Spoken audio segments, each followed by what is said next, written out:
What's up, guys? I'm Johnny Pipewrench. With the Facebook page, How to Stop Doing Heroin. Like and follow my page. I'm here with Joe Nestor. Joe Nestor! What's happening?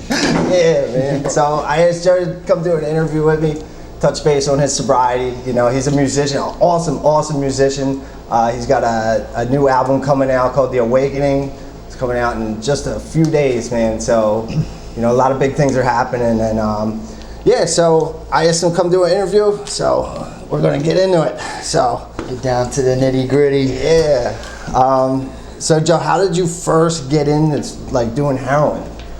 All right, so I would take it way back. It's crazy. Growing up, like I had like a great childhood. Like I'm from Wilmington, Delaware, and you know, I grew up with my grandparents and my dad, and the neighborhood that we grew up in like was like very like close knit. So I had the same core group of friends from like elementary school all the way up through high school, and it's crazy, man. After I graduated high school, you know, I graduated with like honors. I never drank, never smoked weed really. I didn't do drugs or anything. I was a good kid. But you know, I was 19 years old. I was in a band. I was performing and stuff, and I didn't really realize it, but two of my best friends at the time were dibbling and dabbling with drugs, with the harder drugs like cocaine and heroin and stuff. And I'll never forget it, man. It was February 2002. I got done performing a show in Pennsylvania, and after the show, my friends introduced me to crack. And here I am, like this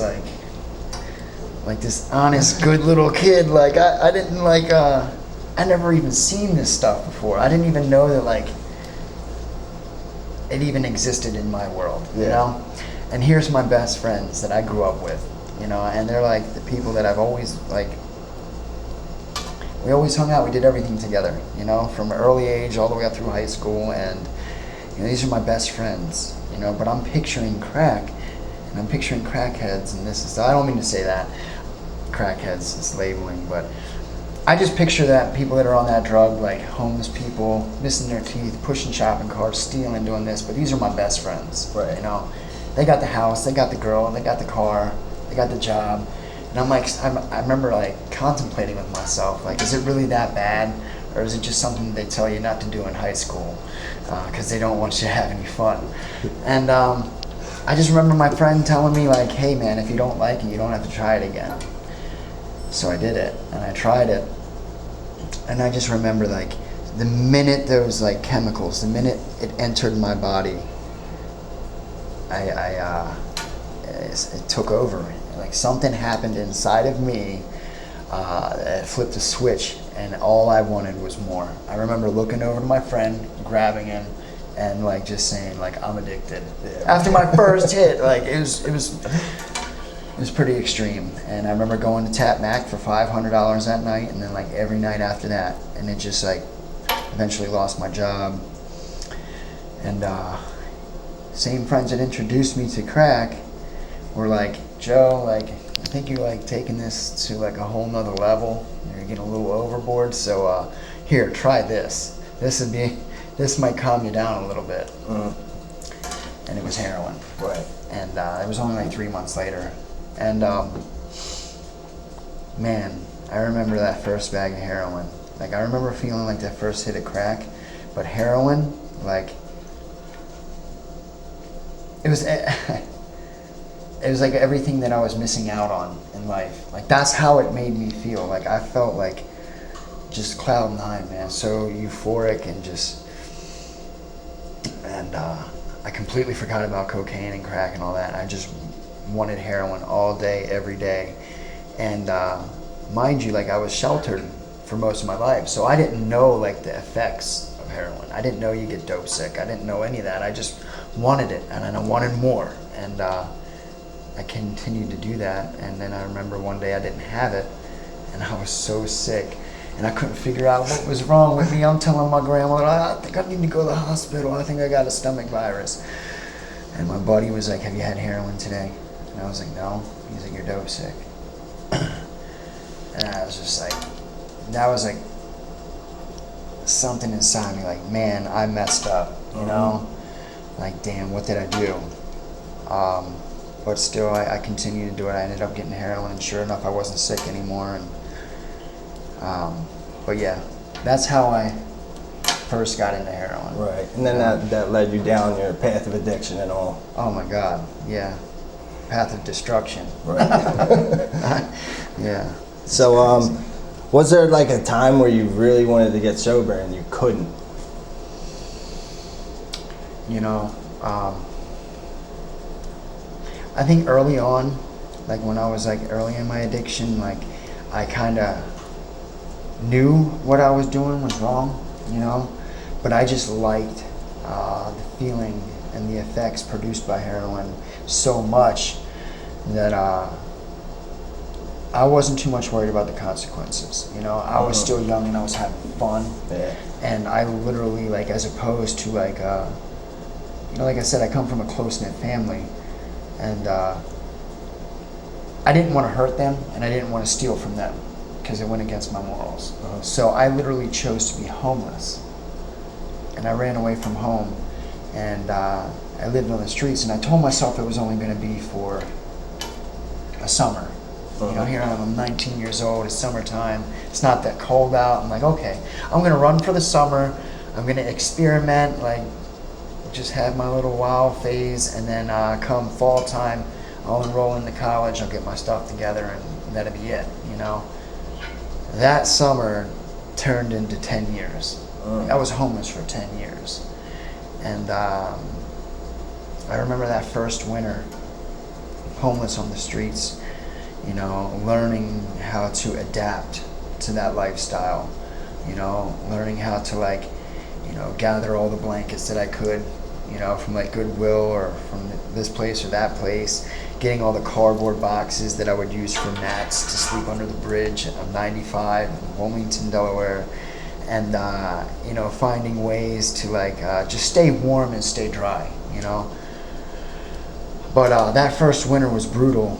And I just remember so many nights just sleeping under that bridge, and it's like I'm literally like on Boston Market cardboard boxes, like underneath these dirty blankets, roaches crawling on me, and all I was focused on was the high, and it's like there's ice on the ground. It's like 15 degrees, you know? And like I just was like, I remember like just like, man, I don't want to live my life like this, you know? I need to get off this stuff. But I just didn't know how, to be honest with you. Right. I didn't, because I liked the high so much, just like I didn't want to give that up, you know? I would always tell myself I could do a little bit and still be functional. That was just not a reality for me. Yeah, You know, I wanted to get clean, I wanted to get help, but I never did anything about it.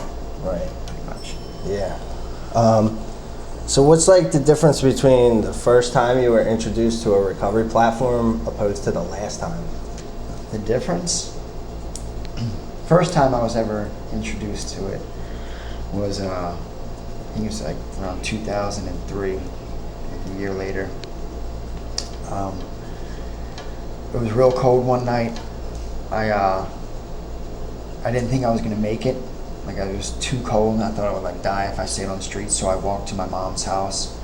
I walked like 6 miles in the snow, and I remember knocking on her door, and she let me in. And my mom used to have a lot of pills and stuff because she was in a car accident earlier on in life.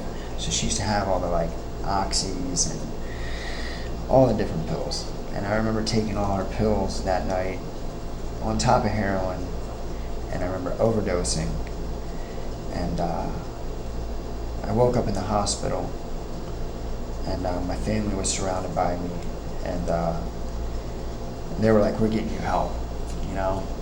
And that was the first time I was introduced to treatment. I went to a place right here in Baltimore called Baltimore Teen Challenge.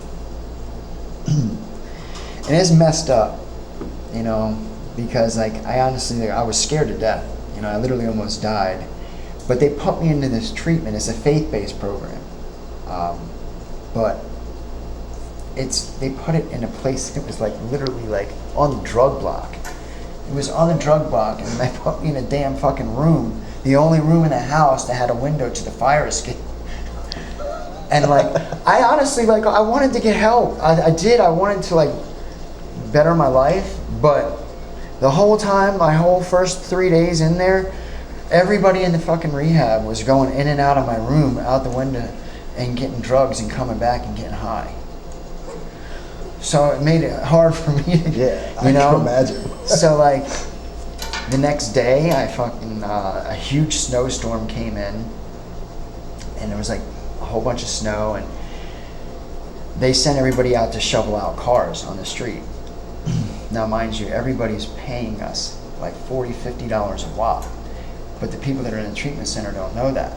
Right. So we're just pocketing all this cash, and now I'm sitting in here like with like $300 in my pocket, and everybody's running in and out getting drugs, and you know, I may have wanted it, but I didn't want it that bad, Right. obviously, Yeah. because you know, I fell to temptation, and I ended up getting high, and I ran away, you know. But the last time that I entered treatment, I was completely broken. You know, I was, like I said, I was homeless for 10 years. I had been locked up several times, you know, and I was a convicted felon, 3-time convicted felon. And I remember picking up some charges, and I was looking at like, they came at me and threatened me with life. And whether I would have actually gotten life or not, I don't know. I know they like to use scare tactics, but like, I was just completely broken, man. I had nobody. I disconnected myself from all my family, all my friends, and like, I thought that I was gonna either die in the streets or I was gonna die in a jail cell. And I wasn't completely okay with that. That's the sad part. Like, I was just like, this is my life. I made some bad fucking decisions, and like, this is just the hand I was dealt, and I gotta deal with it now, you know, and it is what it is. Because everybody in like Philadelphia and like the areas that I was at, like, I didn't know about meetings, really, you know. I didn't ever see anybody getting clean, you know. But the ironic thing is, this is a twist to my story that lets me know there is a higher power. And God does put people in your life for a reason. Because the same kid that introduced me to drugs in February 2002, like, we ended up becoming homeless together. We got locked up together. We did everything together, but he ended up getting clean a couple years before me. I didn't know that he got clean. I just knew one day he wasn't around, and I figured he got locked up, you know? But no, he went to South Florida and got clean. And I remember I was at my worst. I was literally like, I was doing things that could put me away for life, obviously. And I get a call out of the blue, and it's my best friend. And it's him saying, like, listen, like, if you're feeling how I was feeling, broken and hopeless, and everything up there reminds you of getting high, and you just can't do it up there, I'll buy you a train ticket to South Florida, and I'll get you in a treatment center if you're willing to put in the work, you know, to get clean, because there is another way of life. And this is December of 2012, you know? So from February 2002 to December of 2012, you know, it was nothing but getting high, you know? I didn't know anything else, you know, but here he comes, providing me an opportunity. And I took it, man. A 26-hour train ride down to South Florida with nothing but the clothes on my back. I didn't know what was gonna happen or anything. But I remember I stepped off that train, and I remember seeing like my best friend waiting for me, man, and like he was leaning against the car, and like he had tattoos and everything, and this brand new flashy car, and it was like, man, he looked good, like, and I was just like, that first glimpse of hope, you know, like, man, if he can do it, I know I can, because we've been through it together, and I know, you know. So that gave me the motivation to pay attention when I went into treatment for the last time. Right. you know? And when I got in there, you know, it wasn't all fucking just like, let me sleep all day, let me not pay attention to shit, you know. It was like, all right, this is my life, you know, and I can either die in these streets or I can pay attention to what these people are telling me and take this seriously. And you know, maybe I'll have a shot. I didn't really believe it. I honestly didn't. I thought the counselors were full of shit. I'm like, you guys just go to college, you get your little fucking degree, and you think you know everything, but you ain't been in my shoes, you know? But I'm gonna do it, you know, and hope for the best. Yeah. And but that's the difference, you know. The first time I was still young, and like I didn't want to put in the work.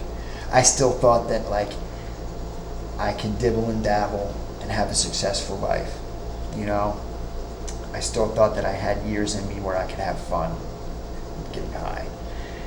And the last time was just like, this is it, man. Like, this is literally like life or death for me. Right. And if I don't pay attention now, like, I probably won't have another opportunity. Yeah. So I did it, man. That's definitely a great reason to want to get sober. Yeah. You know, you're either going to die or you're going to get help. Yeah. You know, there ain't too many other options, man. No. So it's scary. But I mean, how did you get sober? Did you go through the steps or you do something else? Yeah, I went through the steps. I went through treatment for 45 days, and I went into an all guys halfway house. It's a place called Recovery Boot Camp. I get in there, and like I see all these guys that are like younger, you know, and like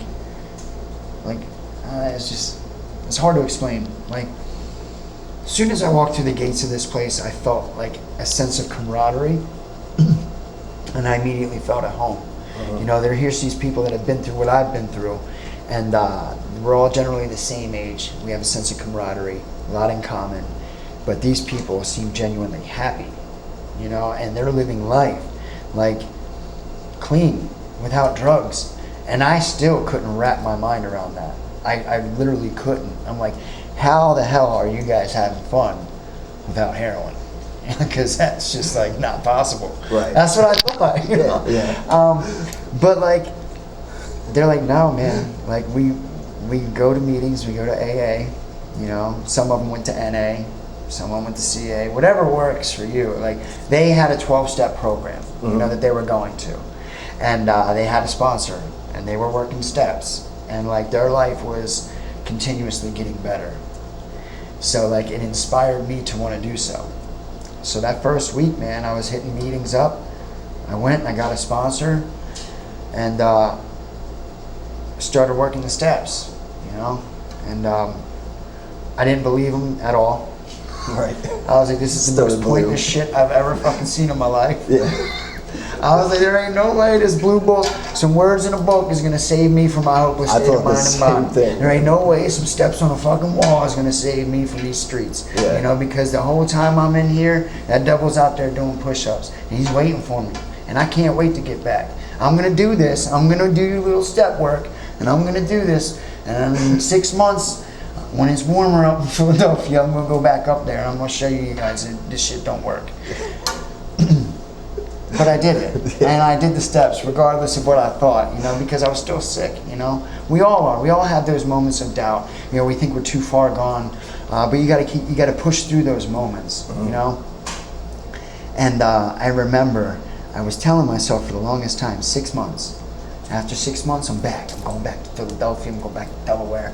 I'm gonna get high, like a motherfucking. But that was my mindset. But I worked the steps to the best of my ability. Right. I did my 4-step. I did my inventory.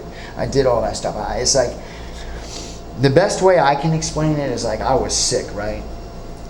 I was so sick on the inside, you know, and in my brain, and like my thinking and everything was just all skewed, you know. All I knew was street life. All I knew was getting high, because that's all I did for the last 10 years. So when I did the steps and I started taking that personal inventory of my character defects and everything like that, it was like cracking everything open, right? And I'm like digging out all this infected shit, right?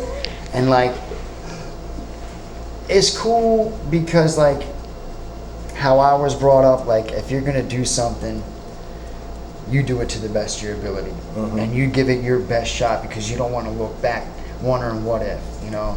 So like when I was cracking everything open, that's how I looked at it. I looked at it like I was infected, so I needed to work so hard to get this shit right, you know, because like I said, it's life or death for me, right? So I'm analyzing everything. My 4-step was, I swear to God, it was like 20 something pages. It was ridiculous. I was going all the way back to like my first grade teacher and stuff, who called me out for humping the desk in first grade.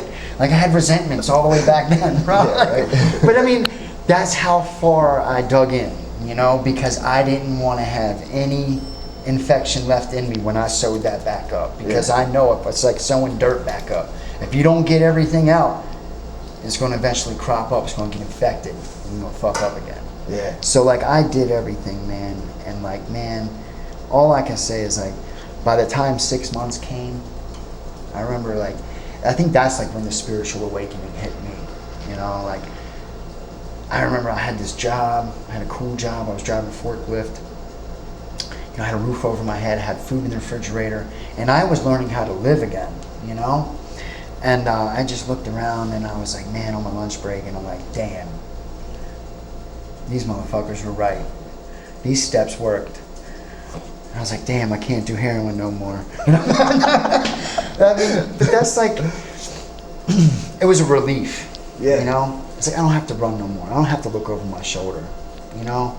It's like, I got a better understanding of myself, man. The steps is honestly like, the steps is what led me to God, or my higher power. I choose to call him God, you know?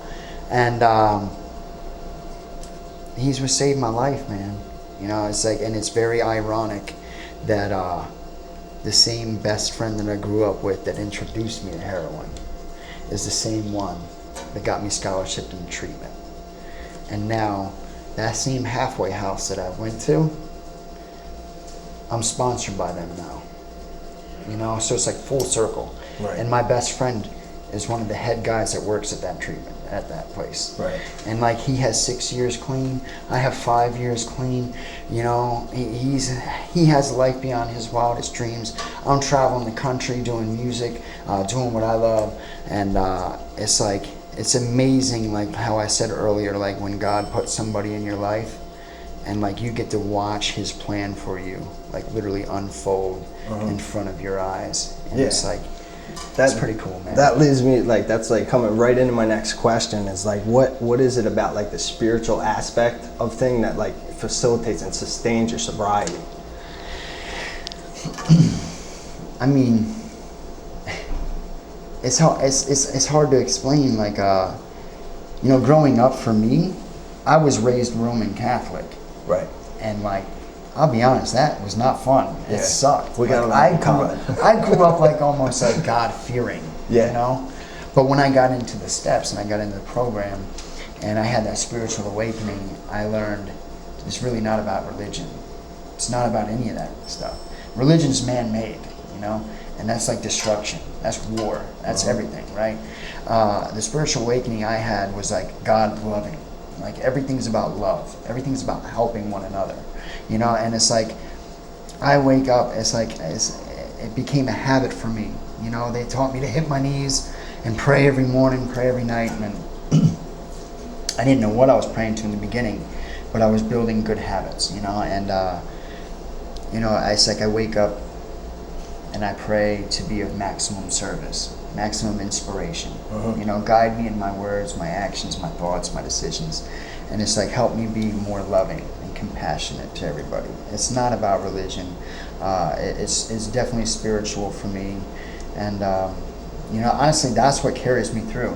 That's what gets me through every day. It's like that spiritual aspect, you know? So. Right on, man. Yeah. So, next one, how do you deal with resentments today? Well, I mean, besides beating them up, Yeah. Okay. That is an option. I haven't gotten in a fight actually my whole sobriety, except I got in one my first month in sobriety. Somebody picked a fight on me, or picked a fight with me at Checkers at like midnight. I was very awkward. It was like this 6'5" Haitian guy. It was weird. I ended up beating him up. Anyways, but how do I deal with resentments?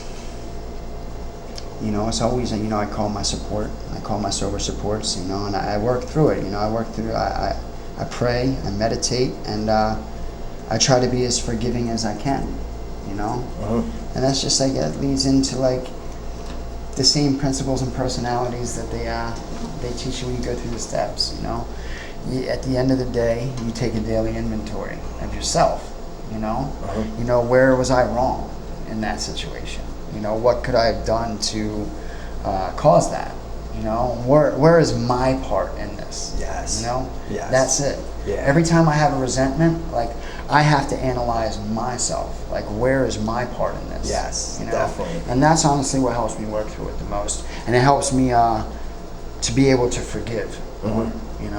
So it's about that daily inventory, looking at where I was wrong, what my part is in it, how I could have been better throughout the day. Right. And I just wake up every day and I do it over. How can I be the best that I can be today? Not only for myself, but for those around me. Yeah, right on, man. What are some of your favorite gifts of sobriety? I mean, dude, I come from nothing. I told you, I came down here. I came down to South Florida with nothing but the clothes on my back. I didn't even have $5 in my pocket. I didn't know what was going to happen to me. I was homeless for 10 years, So when you talk about gifts of sobriety, dude, everything is a gift to me. I'm grateful that I have a roof over my head. I'm grateful that I have food in my stomach and a place to lay my head at night. I'm grateful that I'm clean and sober. These are all gifts, and it's I see a lot of people in recovery.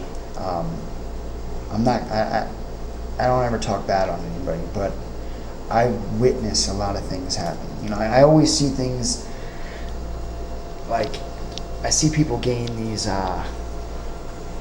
levels of success. They gain a lot of things in their sobriety and in recovery, and they tend to forget the little things. And they lose gratitude. Right. And eventually, they sabotage themselves, basically. Right.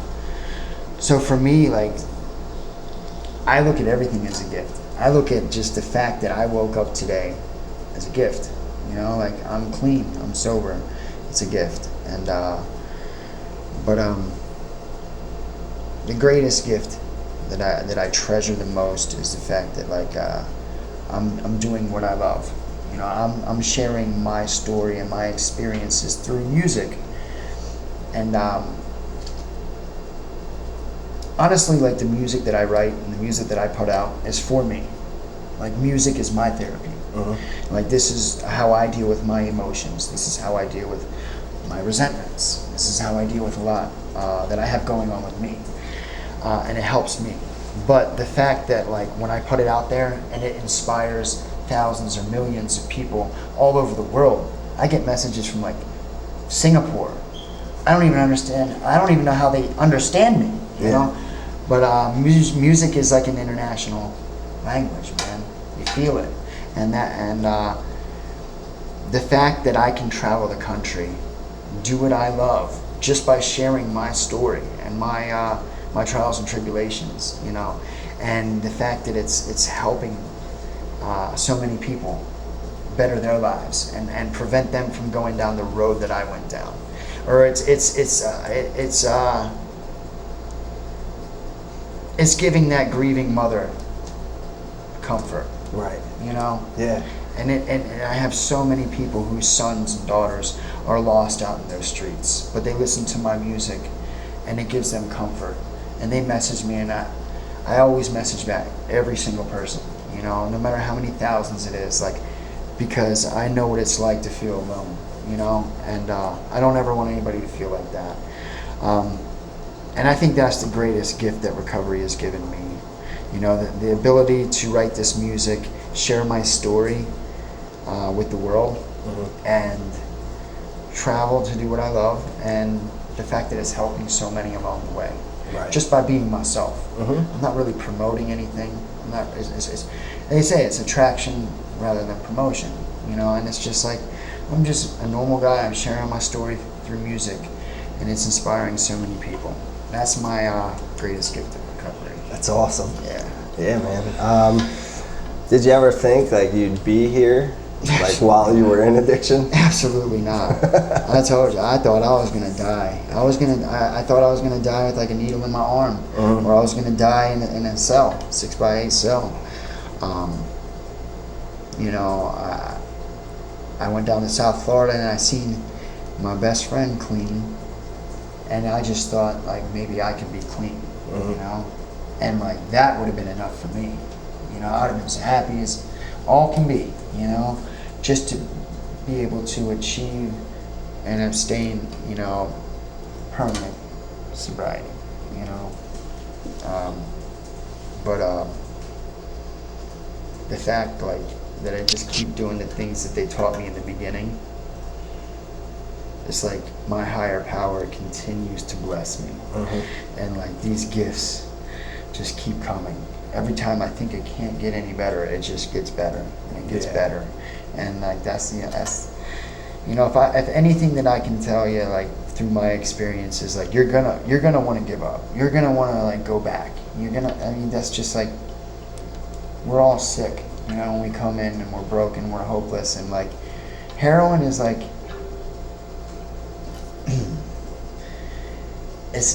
it gets in your mind, it gets in your body, it's everything, like it's so powerful, and you're still gonna have your urges and your cravings, but if anything, like don't give up, no matter how much like and if you're struggling with like your higher power or whatever, like because I did it first, you know, if you don't believe, like I had to look at it like this way, like I didn't believe, but I believe that you believe, and it's working for you. So I'm just going to continue to do this. I'm going to try. I'm not going to give up, you know, and eventually it'll happen, you know. That light flip over, man. That light will come on, you know. So you got anything you could like tell somebody that maybe is still in addiction? You know, that there is help out there. If anything that I could say, man, if you're out there, you're feeling alone, you're feeling broken, you know, I was homeless for 10 years. I was facing life in prison. You know, my family was gone, my friends were gone, everything. And there were points where I thought that I was too far gone. You know, I'm here to literally tell you, like, you're never too far gone. You know, there's always a way out. You know, you just have to be willing to put in the work. Basically, you gotta want it for yourself first and foremost. You just gotta put in that work, and then just like never give up. No matter how bad you want to, don't give up, man. That's all I got. Right on. This was definitely awesome, man. This was such an awesome interview. Joe Nestor, guys. You know, like I said, he's an awesome musician. He's got a new album coming out in a couple days. The Awakening. Over 5 years clean, man. You know, he's doing awesome, traveling the world, doing stuff, and all of this. You know, from addiction to everything else to what he's doing now, all because, you know, he wanted to do better for himself. So, you know, there's definitely hope out there. Please like and share this video. You know, hopefully we reach the person that's in addiction to show them that there is a way out of this, man. But thank you, Joe, for coming out, man. Very cool. Appreciate that, brother. Yeah, man. Peace out, guys.